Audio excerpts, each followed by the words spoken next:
जय श्री झारवीर गोगा जी महाराज। गोगा जी महाराज आप सभी भक्तों के ऊपर अपनी कृपा बनाए रखे और बाबा का आशीर्वाद आप सभी भक्तों के ऊपर बना रहे। गोगा जी मंदिर में हर बार हर साल मेले के अंदर 10 गुना ज्यादा भक्तजन जुड़ते हैं और वो गोगा जी महाराज के दर्शन करने उनके बागड़ धाम आते हैं।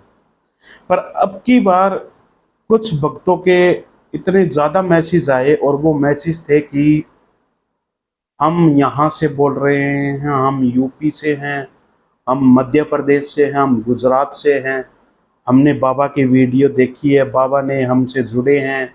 और कुछ भक्तों ने हमें ये मैसेज किए कि हमारे कुल देवी गोगा जी है और आज तक हमें पता नहीं चला है और ना ही हमें ये मंदिर पता है कि कहाँ पड़ता है गोगा मेडी।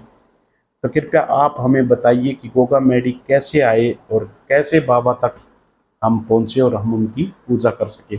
आज इस वीडियो में अब मैं आप सभी भक्तों को बताने चाहता हूं कि गोगा जी महाराज के दर्शन करने आप गोगा मेडी बागड़ धाम कैसे आ सकते हैं और मैं सारी जानकारी आपको मैं इस वीडियो के अंदर दूंगा, तो कृपया आप इस वीडियो को पूरा देखिएगा।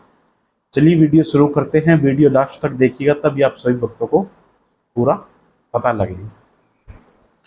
गोगा जी महाराज के दर्शन करने आने वाले भक्तों को मैं यही जानकारी देना चाहूंगा कि आप गुजरात, मध्य प्रदेश या मुंबई, महाराष्ट्र और यूपी आना चाहते हैं तो आप सभी भक्तों को पहले दिल्ली आना होगा। जब आप ट्रेन से आना चाहते हैं तो आप दिल्ली दिल्ली आइएगा। दिल्ली से आपको रेवाड़ी की ट्रेन पकड़नी है, रेवाड़ी हरियाणा में, जो हरियाणा में पड़ता है। आप दिल्ली से रेवाड़ी आने के बाद फिर आपको वहाँ से राजगढ़ सादलपुर की ट्रेन पकड़नी है, जो राजस्थान में पड़ता है, राजस्थान सादलपुर। और जब आपको रेवाड़ी से हनुमानगढ़ तक की मिल जाती है तो वो सबसे बेस्ट है, वरना आपको राजगढ़ सादलपुर आना होगा। राजगढ़ सादलपुर एक ही जगह है, एक ही शहर है, पर नाम दो है, स्टेशन एक ही पड़ता है। आपको वहां आने के बाद सादलपुर सादलपुर में आपको हनुमानगढ़ जंक्शन की रेल पकड़नी है। हनुमानगढ़ जंक्शन की रेल पकड़ने के बाद फिर वो रेल बादरा होते हुए गोगा मेडी बागड़ धाम आएगी। वहां आप गोगा मेडी बागड़ धाम उतरने के बाद फिर आप सभी भक्तों को क्या करना है, सबसे पहले आपको गोरख टीला में जाना है। गोरख टीला और गोगा मेडी की जो दूरी है वो 1.5 किलोमीटर है। 1.5 किलोमीटर है दोनों मंदिरों में। एक फाटक आता है बीच में, एक फाटक के इस साइड तो गोगा मेडी और फाटक के उस साइड गोरख टीला। आपको स्टेशन से उतरने के बाद आपको गोरख टीला में जाना है। वहां जाने के बाद आपको धर्मशाला या होटल ले लेने हैं। धर्मशाला होटल लेने के बाद आप अच्छी तरह फ्रेश होकर नहा धोकर आपको फिर गोरख टीला के मंदिर में आपको जाना है। आपको सबसे पहले गोरख गंगा में जाकर उनको नतमस्तक होकर फिर आपको बाहर गोरखनाथ जी का प्रसाद, लंगोट, सूखा नारियल, थोड़ा सा प्रसाद लेकर आपको मंदिर के अंदर दर्शन करने जाना है। गोरख टीला मंदिर में आप जैसे ही एंट्री करोगे सबसे पहले आपको नौ नाथ के दर्शन होंगे। नौ नाथ की दर्शन करके फिर आप सभी भक्तों को आगे काली माता के दर्शन होंगे। काली माता के दर्शन होने के बाद फिर आपको गोरखनाथ धूने के दर्शन होंगे।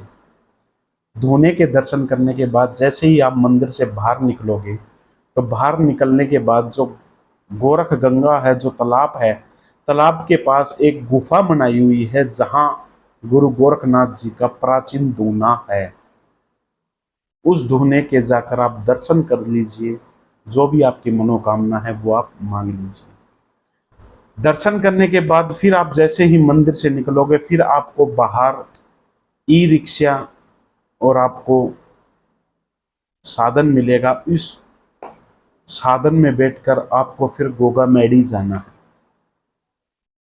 गोगा मेडी जाने के बाद फिर आप सभी भक्तों को जब आप अपने घर से प्रसाद लेकर आए तो बहुत अच्छा है, वरना वहाँ आपको प्रसाद मिल जाएगा। वहाँ आपको एक नारियल और बाबा की पीले रंग की चद्दर, पीले या सफ़ेद रंग की चद्दर लेनी है।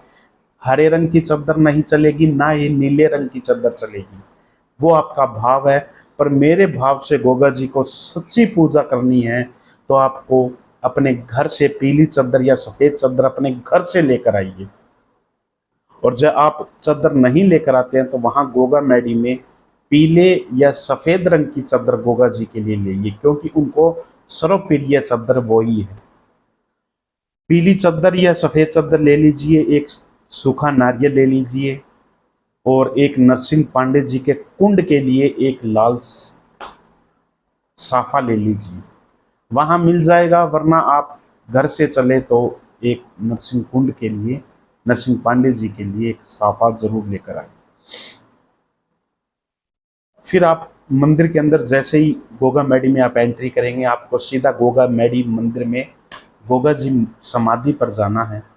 वहाँ समाधि पर जाने के बाद फिर आप सभी भक्तों को गोगा जी की समाधि से पहले प्रथम जोत, जो नरसिंह पांडे जी के द्वारा गोगा जोत कहा जाता है, नरसिंह पांडे जोत कहा जाता है, उस जोत के दर्शन करने हैं। उस जोत में दर्शन करने के बाद फिर आपको जब घी साथ में लाए हो तो घी उस जोत में चढ़ा देना है। प्रथम जोत है। जैसे ही आप मंदिर में एंट्री करोगे, समाधि है, समाधि के पहले पहले दाएं हाथ यानी कि उल्टे हाथ पर पहली जोत है। पहली जोत के दर्शन आपको करने हैं, वहां मत्था टेकना है। फिर आपको गोगा जी समाधि पर मत्था टेक कर और आपको वहां चद्दर चढ़ा देनी है और जो नारियल है वो समाधि के ऊपर चढ़ा देना है या नीचे प्रांत में बाबा को रख देना है। फिर आपको मंदिर से बाहर आकर, जैसे ही आप मंदिर से बाहर आएंगे तो आपको नरसिंह पांडे जी का पवित्र जल कुंड दिखेगा। जैसे ही आप मंदिर से बाहर आकर मुड़ोगे, सामने फ्रंट में नरसिंह पांडे जी का पवित्र जल कुंड, नरसिंह जी की मूर्ति होगी और नरसिंह जी की मूर्ति के सामने एक छोटा सा कुंड होगा, उस कुंड में जल होगा।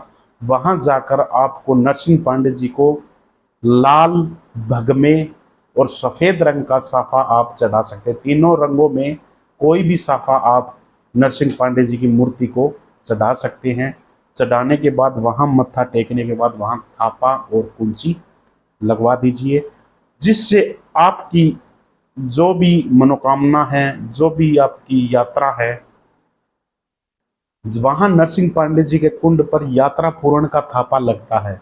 वो थापा आपके एक बार लग गया तो आपका गोरख टीला, गोगा मैडी सब जो यात्रा है वो मंजूर हो जाएगी, वो मान्य हो जाएगी और जो भी आप मनोकामना लेकर आए थे वो पूर्ण हो जाएगी।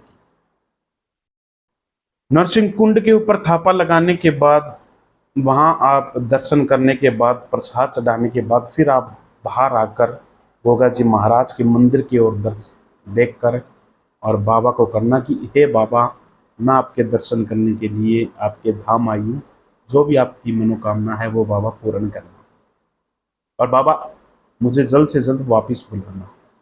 तो यही आपको गोगा जी महाराज के दर्शनों का मैंने बताया है।